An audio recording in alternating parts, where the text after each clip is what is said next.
E agora, né, é uma pregação meio testemunho. O que isso tem a ver, né? Estava pensando nisso, né? Como que Deus trabalha nas nossas vidas. E aí o Júnior pediu para que eu aproveitasse e desse o nosso testemunho aqui. E eu acredito que esse é o ponto certo para a gente fazer isso. Porque Deus é bom demais e para você que está em casa, eu espero que a nossa história também sirva para despertar a sua fé, despertar a fé da igreja, porque eu escutei muitas vezes as pessoas falarem que não viam mais Deus agir como agia antigamente, que não via coxo sendo curado, que não via paralítico andar, que não via mudo falar, que não via cego ver. Mas o que eu quero dizer para a igreja é que Deus continua sendo o mesmo hoje, sempre e eternamente. Glorificado seja o nome do Senhor. Para quem não sabe, eu e o Júnior já somos casados há 13 anos. E quando nós casamos, aquela apreensão de recém-casados, a gente morria de medo de ter uma gravidez. Eu cheguei a tomar anticoncepcional há algum tempo, no início do nosso casamento. E aí a gente ficava naquela discussão, né? Não, porque eu quero um filho. Aí o outro, não, eu quero 3. Aí eu, não, então vamos chegar no meio acordo, vamos ter 2. E foi uma discussão de gente imatura, né? Que ainda não tinha, assim, muita experiência. E aí o tempo foi passando. Aí parei de tomar a pílula e a gente começou a tentar engravidar. E nada acontecia. E para nós foi um momento muito difícil, né? Porque quando nós chegávamos nas igrejas, as pessoas queriam orar por nós, mas não conheciam a nossa história, as pessoas queriam colocar a mão na minha barriga, as pessoas queriam falar, nossa, você é estéril, você vai ter um filho. E não era isso, gente, não era isso, era algo muito mais profundo que Deus tinha para trabalhar na nossa vida. E aí nós começamos a investigar o que estava acontecendo. E aí a gente descobriu que, na verdade, não era somente eu que tinha problema, o Júnior também tinha. A gente fez um espermograma, constatou que a produção de espermatozoide do Júnior era muito baixa. E aí faz uma morfologia dos espermas, e tinham poucos espermas saudáveis, espermatozoides saudáveis, e a maioria não tinha capacidade de fecundar, ou tinha movimentação lenta, e eu tinha ovário policístico. E aí a gente começou, não, né? Vamos continuar tentando, no meio do caminho, deu uma desesperada, e aí a gente falou assim, não, vamos fazer uma inseminação artificial. Aí a gente foi. A minha ginecologista que me acompanha desde sempre é minha amiga. Ela é minha amiga, ela estudou comigo no 2º grau, e graças a Deus, Deus tem me cercado, assim, com pessoas maravilhosas, eu sou privilegiada. E ela se especializou em fertilização. Aí a gente falou, não, vamos fazer uma fertilização in vitro, vamos. Aí, na época, a gente tinha 2 carros, o Júnior tinha uma caminhonete, e o preço da caminhonete era o preço da inseminação. Ai, glória a Deus. Aí, a gente foi lá, fez o contrato, já tinha feito todos os exames, já sabia quais eram os problemas. E a gente fechou, assinou, já deu a entrada que tinha que dar para fazer. E aí Deus foi mostrando para a gente vários problemas. A gente foi andando pelas ruas e aí a gente encontrava crianças em condições especiais. E a gente falava, isso está estranho, como a gente nunca tinha visto na nossa vida. Isso está estranho, isso está estranho, isso está estranho. Deus não quer isso. E aí a gente pegou e falou assim, não está na hora certa. Aí o pessoal falou, mas por quê? Vocês estão sem dinheiro? A gente ajuda. A gente não está sem dinheiro, não é isso. Aí a gente doou a caminhonete para a igreja. Doou porque a gente teve um passo de fé. Doou. Dizimou aqui. E aí a gente não quis saber disso. E vamos continuar tentando, Porque uma coisa, irmãos, é você ter um filho com necessidade especial. Você vai amar, você vai cuidar, você vai glorificar a Deus. Outra coisa é você procurar isso, né? E eu acreditei que não, mas não é isso. E aí as pessoas que já sabiam que a gente estava pensando em fazer desistir, falaram, vocês são loucos, a Raquel já está ficando velha. Como vocês vão desistir? Não faz isso, não faz isso. A gente falou assim, não, nós vamos, porque é o que Deus tem colocado no nosso coração. E aí, mais alguns anos para frente, a gente entrou na fila do HMIB, de reprodução humana, porque era um tempo de espera de 3 anos aproximadamente, e eu já estava chegando na idade que a gente acha mais crítica. E aí a gente falou assim, não, vamos entrar na fila e a gente espera esses 3 anos, e até lá a gente vê se Deus faz um milagre ou não, senão a gente tenta. Porque também vai ser um milagre, né? A gente está indo no último recurso que nós temos. E aí nós fomos, e nesse meio caminho, gente, apareceu pólipo em mim, aí eu tive que fazer uma cirurgia para retirar o pólipo. Aí eu acordei no meio da cirurgia, porque era anestesia peridural, então você acorda, você fica lúcida. Aí eu vi a médica falando assim, não era minha amiga que estava me operando, era outra ginecologista. Meu Deus, tem muito pólipo aqui, eu vou fazer de tudo para preservar a parede do seu útero. Aquilo dá uma aflição, gente, vocês não têm noção. Se acordar no meio da cirurgia e escutar isso, né? Vou fazer de tudo para preservar. Depois, na consulta, ela falou a mesma coisa, tinha muito pólipo. Quando passou mais um tempo, aí eu fiz outra ecografia, tinha mais pólipo, tinha um mioma. E aí a minha amiga falou assim, não, dessa vez eu vou fazer, Raquel, eu vou fazer. Aí ela fez a cirurgia. Tive um problema de vesícula, tive que tirar a vesícula. E, glória a Deus, foi na mesma época. Aí a Larissa, que é minha amiga, falou assim, não, Raquel, eu conheço um médico que é maravilhoso, ele vai tirar a sua vesícula também. A gente trabalha muito junto, então a gente trabalha em equipe, a gente faz no mesmo dia, vai dar tudo certo. Irmãos, glória a Deus, eu não tive problema nenhum com vesícula, que todo mundo às vezes reclama que sente dor todo dia, toda hora, que nunca para. Graças a Deus, foi perfeito. E aí, eu fui convidada para fazer doutorado sanduíche lá na Califórnia, a gente na fila, e faltava muito pouco. Faltava muito pouco. Eu falava assim, meu Deus, e agora? Se eu for lá para a Califórnia, eu vou perder o lugar na minha fila, eu vou, eu não vou, eu vou, eu não vou, e a gente ficou nesse impasse. E eu e o Júnior muito assim, né, pedindo orientação, e aí a gente foi conversar com a minha sogra, com a pastora Isa. A pastora Isa falou assim, olha, Deus é perfeito. Ele faz tudo na hora certa. Vocês esperaram até agora, vocês não vão perder essa oportunidade. Vocês vão, que vai dar tudo certo. Na hora certa, as coisas vão acontecer. E aquilo trouxe uma paz tão grande no meu coração. Trouxe uma paz imensa. E aí nós fomos para a Califórnia, e eu lembro que os irmãos ficavam muito ansiosos. Eu falava assim, você vai voltar de lá grávida, tem certeza? E eu falava, Deus, não! Todo o tempo da minha vida eu quis estar grávida, mas menos lá nos Estados Unidos. Eu não quero, Deus, eu não quero. Aqui nos Estados Unidos, não. É um país que eu não conheço, é um sistema de saúde que eu não conheço. Eu não estou com a minha mãe, eu não estou com a minha sogra, com a minha família. Eu não quero, Deus, ficar grávida aqui. Aí teve uma vez lá que minha menstruação desceu, o Júnior ficou todo decepcionado, porque ele tinha recebido uma profecia lá na igreja. Aí o Júnior ficou muito decepcionado, eu conversei com ele, aí eu falei, não, meu bem, Deus não ia fazer isso, porque não era o desejo do meu coração naquele momento, não era. Eu tinha convicção de que eu não ia voltar grávida, eu tinha certeza absoluta. E aí, a fila não andou, né, gente? Veio uma pandemia no meio do caminho. A fila de reprodução in vitro parou, porque veio uma pandemia no meio do caminho, e aí os hospitais ficaram com outra prioridade. E aí nós não fomos chamados, né?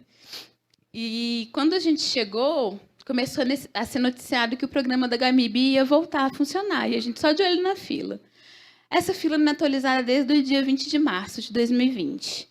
Aí todo mundo que via que a fila estava sendo atualizada, aí mandava para a gente, né? Que o pessoal estava acompanhando também. Saiu um monte de reportagem dizendo que ia acontecer, mas não aconteceu. E aí, para a glória do Senhor, eu creio que pela decisão que a gente teve de falar, Deus, está nas tuas mãos. No meio de tanta improbabilidade, eu com problemas, o Júnior com problemas, no meio de uma pandemia, um monte de gente indo para o hospital. Deus fez um milagre na nossa vida. Glória a Deus por isso. Nós somos muito, muito, muito gratos. Eu comecei a sentir umas cólicas que eu nunca tinha sentido antes, assim, né, intermitentes, que vão e voltam. Eu pensei, não, eu vou ficar menstruada, e quando descer a menstruação tá tudo certo. Eu comecei a tomar analgésico e tudo, aí depois eu falei assim, gente, tá estranho isso, eu nunca senti isso. falei assim, vou esperar passar o período que eu estava esperando, se a menstruação não descer, vou falar com a minha ginecologista. Aí falei, ontem, sábado. Aí a minha ginecologista falou assim, Raquel, faz um beta. Aí, gente, primeira vez na vida, nenhum exame meu tinha dado positivo na vida. E olha que eu fiz um monte. Aí, quando a gente viu o resultado, a gente olhou assim um para a cara do outro. Aí eu olhei assim, o meu bem é uma esperança. Aí a gente ficou muito sem reação. Aí a primeira pessoa que eu mandei foi a Larissa, né? Aí a Larissa, parabéns, amiga, você tá grávida. Aí caiu a nossa ficha. Aí a gente esperou para contar para o meu sogro chorou muito, né? Contamos para minha mãe, para minha sogra, para a família primeiro. Depois a gente fez questão de compartilhar isso com a igreja, depois que meu sogro já estava sabendo. E aí Deus vai falar, olha, vocês são o barro na mão do oleiro. Eu moldo o vaso da maneira que eu quero, para o propósito que eu quero, o tempo é meu. Eu sou o dono do tempo. E aí, como as coisas de Deus são loucura para os homens, vocês devem estar achando, Raquel e Júnior são loucos de sair contando para todo mundo, né? Não é. É porque a gente tem a convicção de que Deus está nisso. Independente de qualquer coisa, foi a mão de Deus para algo que a gente não tinha a menor expectativa de acontecer. A gente tinha fé. A gente tinha fé que poderia acontecer, mas a gente não estava com essa expectativa. Como eu falei, muitas vezes a gente fraqueja, né, nos nossos sentimentos. Mas, glória a Deus, eu quero muito, o Júnior quer muito também agradecer a igreja. Né? Eu acho que eu estou sendo até repetitiva, mas eu não canso disso, porque eu sei que realmente os irmãos batalharam essa guerra com a gente e vão continuar, em nome de Jesus. Eu creio nisso, eu creio num Deus que tudo pode, e que você que está em casa saiba que o nosso Deus é o mesmo Deus, ontem, hoje, eternamente, e que não há impossíveis para Deus. E glória a Deus, nós temos o privilégio de viver numa igreja que se alegra com os que se alegram e choram com os que choram. Estou vendo isso dia após dia, com essas notícias que nós temos recebido, que nós temos essa capacidade. Deus tem nos dado essa resiliência de sobrevivermos como igreja. A resiliência de conseguir se alegrar e conseguir se chorar junto com o irmão no mesmo dia. Isso acontece. E aí nós somos felizes de fazer parte de uma congregação. Às vezes as pessoas falam, não, eu posso adorar a Deus em casa. Não, eu posso fazer isso lá do meu quarto. Mas não é igual a viver em congregação. Não é igual a viver em comunidade. Nós somos a igreja de Deus, a noiva de Deus separada. A noiva que Ele vai vir buscar, imaculada. E eu creio nisso, que esse é o nosso propósito aqui nessa terra. Nós somos igreja. Eu queria dizer para vocês, viu, igreja, que realmente a gente fica com essa capacidade mesmo de sofrer com cada aflição que vocês vivem ou viveram. Né? A gente sente junto, a gente chora junto, a gente ora junto. E a gente está aqui para isso, viu? Porque o que vocês fazem por nós não tem preço. Não tem preço. E é assim mesmo, é assim mesmo. Nós vamos caminhar assim até a volta de Cristo Jesus. Eu creio nisso e somos muito gratos por todas as coisas. Eu queria orar nessa noite, se colocar, quem pudesse colocar de pé. Ora junto comigo também, né? Vamos tentar cada dia mais ser barro moldável nas mãos do oleiro. Irmãos, Deus ele é lindo. E não é que fosse impossível para Deus nos dar essa alegria, essa bênção. Só era meio improvável. Não é que fosse impossível. A Raquel tinha possibilidade de ter um filho. Eu tinha possibilidade de ter um filho. Mas era meio improvável nós dois juntos termos um filho. Se eu tivesse casado com uma mulher que não tivesse nenhum problema, ou se a Raquel tivesse casado com um homem que não tivesse nenhum problema, provavelmente já teria tido filho há muito tempo. E eu não sei se a situação que você vive hoje ela é de impossibilidade ou de causa improvável. Mas Deus, ele age na mesma coisa.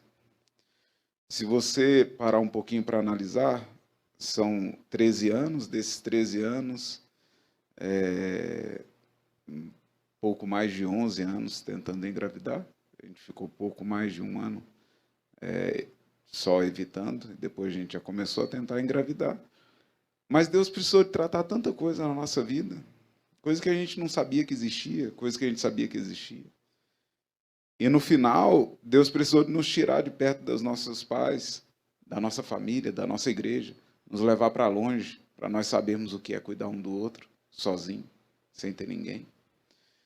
Deus precisou de fazer uma pandemia para nos fazer ter compaixão, nos fazer ter empatia. E é interessante que, semana passada, minha avó, no aniversário da Raquel, em novembro, trouxe de Goiânia para ela, minha avó veio de ônibus, e trouxe de Goiânia uma flor, uma rosa, para a Raquel. E aí, aquilo mexeu tanto com a Raquel, que a Raquel falou assim, essa eu não posso deixar morrer, essa eu preciso de cuidar. E a rosa, minha avó veio carregando no ônibus, de Goiânia para cá, para trazer, para dar para a Raquel o jarrinho e tal. E a Raquel cuidou daquilo ali com tanto carinho, e a rosa está lá, linda, perfeita. Eu ainda brinquei com ela, falei, se você tivesse amado assim o Minduim, que era meu cachorro, Deus já tinha dado um filho, mas ela não quis. Mas olha aí, então assim, o tanto de coisas que Deus tem que fazer, a forma que Deus precisa nos moldar, para que a vontade do nosso coração se realize. Se você continuar a ler um pouco mais Jeremias, você vai encontrar eu que sei os pensamentos que eu tenho sobre vocês, são pensamentos de paz e não de mal, para que vocês alcancem aquilo que vocês querem. Então a causa, ela pode ser impossível, Deus é o Deus do impossível. Ela pode ser improvável, Deus é o Deus do improvável. E nós somos prova disso. Deus é o Deus do improvável. Deus é um Deus que pode fazer, se nós nos deixarmos ser moldados por Ele. Esse foi o segredo para mim e para Raquel. Muitos casais na nossa situação não estariam nem juntos mais, mas nós nos deixamos ser moldados pelo Espírito Santo de Deus. Nós enxergamos, eu precisei de fazer um monte de cirurgia, a Raquel precisou de fazer um monte de cirurgia. Já imaginou se a gente tivesse um filho no meio dessa situação, como que seria isso? Então Deus sabe a hora certa de todas as coisas.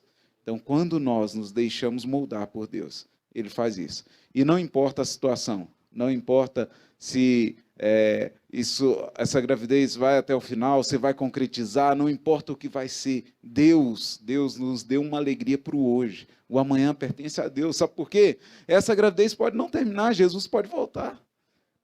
E nós não vemos a coragem do nosso filho. É exatamente isso. Então, irmãos, nós precisamos viver o hoje. Hoje não, ontem, nós recebemos a notícia do milagre de Deus. E hoje nós estamos contando para os irmãos. Se você está precisando de um milagre na sua vida, se entregue completamente a esse oleiro. Deixa ele moldar, que ele vai vir.